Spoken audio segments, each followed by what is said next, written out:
এগুলো হাতে দেখা বোঝা যাচ্ছে। সে ভাত খাচ্ছিল, সে ভাত খাচ্ছিল, খাওয়া কিন্তু শেষ হয়ে গেছে আর খাওয়াটা অনেকক্ষণ ধরে চলছিল। এটা কি, এটা কোন টেন্সে রয়েছে? পাস্ট কন্টিনিউয়াস টেন্সে কিন্তু আছে। এখানে সে ভাত খাচ্ছিল, এখানে সাবজেক্ট কোনটা?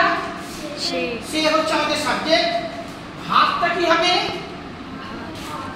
অবজেক্ট। Good, object. আর খাচ্ছিল ভার্ব। ভার্ব। দেখো সাবজেক্ট, অবজেক্ট আর ভার্ব আছে। এবার যখন আমি বুঝতে পারছি এটা আমাদের পাস্ট কন্টিনিউয়াস টেন্সে আছে, তখন আমরা কোন ফর্মুলা ব্যবহার করব? ওই যে সাবজেক্ট প্লাস ওয়াজ অথবা ওয়্যার, তারপরে হচ্ছে ভার্বের সাথে আইএনজি যোগ করব, লাস্টে অবজেক্ট লিখব। অর্থাৎ এখানে দুই নম্বরের এটা সে ভাত খাচ্ছিল। এসো তাহলে সাবজেক্ট প্রথমে কি লিখব? সি, সি দিলাম, সি, তারপরে ওয়াজ, সি ওয়াজ, হ্যাঁ সি ওয়াজ ইটিং রাইস। ভার্বটাকে আমরা মেইন যে ভার্ব আছে তার সাথে আমরা আইএনজি যোগ করে দিয়েছি। ওয়াজ কেন বসালাম? দেখো বোঝা গেছে। ফার্স্ট পারসন আর থার্ড পারসন সিঙ্গুলার নাম্বারের সাথে আমরা সবসময় ওয়াজ ব্যবহার করব, আর বাদ বাকি সব জায়গাতে আমরা ওয়্যার। এটা ইটিং বাবা, E A T I N G, eating. Eat মানে খাওয়া, ইটিং, ইটিং রাইস। হাতে দেখা বুঝতে অসুবিধা হতে গেলে পড়বে। এটা হচ্ছে সাবজেক্ট, তারপরে হচ্ছে সাবজেক্টের পাশে ওয়াজ অথবা ওয়্যার নিয়মে সেটা বসালাম, ভার্বের সাথে আইএনজি যোগ করেছি, আর লাস্টে হচ্ছে আমাদের অবজেক্ট। বোঝা গেল? এবার দেখো 3 নম্বরে আমি একটা বই পড়ছিলাম, আমি একটা বই পড়ছিলাম। এখানে ভার্ব কোথায় আছে? বলুন বাবা, এখানে সাবজেক্ট কোনটা? গুড। আমি একটা বই পড়ছিলাম, অর্থাৎ পড়া কিন্তু শেষ হয়ে গেছে না, পড়ছিলাম অনেকক্ষণ ধরে চলছিল। অর্থাৎ এরকম যদি বাক্য থাকে তখন আমরা বুঝবো এটা পাস্ট কন্টিনিউয়াস টেন্স আছে।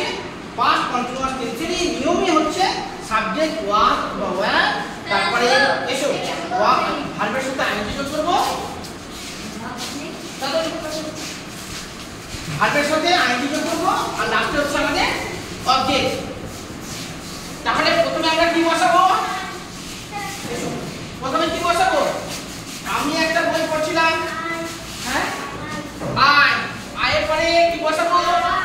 ওয়াজ। Good, I was reading a বুক।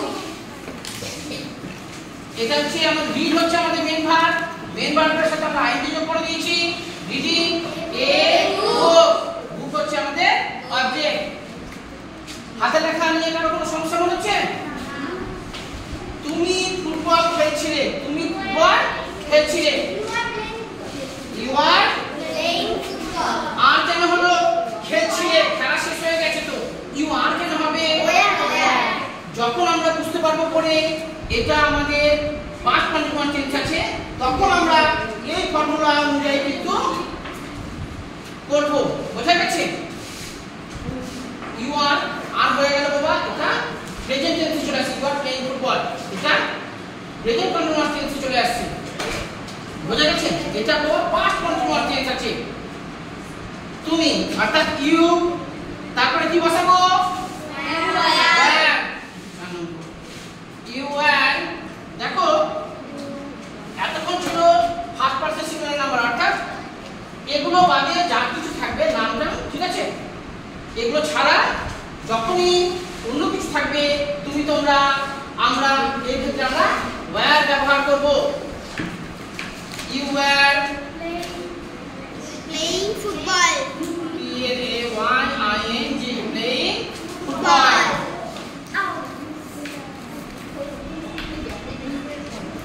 নিয়ম বোঝা যাচ্ছে তো? আমরা কিন্তু কোনো কিছু করছি না, শুধুমাত্র সাবজেক্ট ভার্ব অবজেক্টটাকে বেছে নিচ্ছি কোনটা কি। তারপর আমরা এই ফর্মুলা অনুসারে কিন্তু বসিয়ে দিচ্ছি। তাহলে কোনো অসুবিধা হবে না? যেখানে অসুবিধা হবে তোমার বলবে, চুপ করে থাকবে না, ঠিক আছে? কোন ওয়ার্ডটা বুঝতে অসুবিধা হচ্ছে বলো?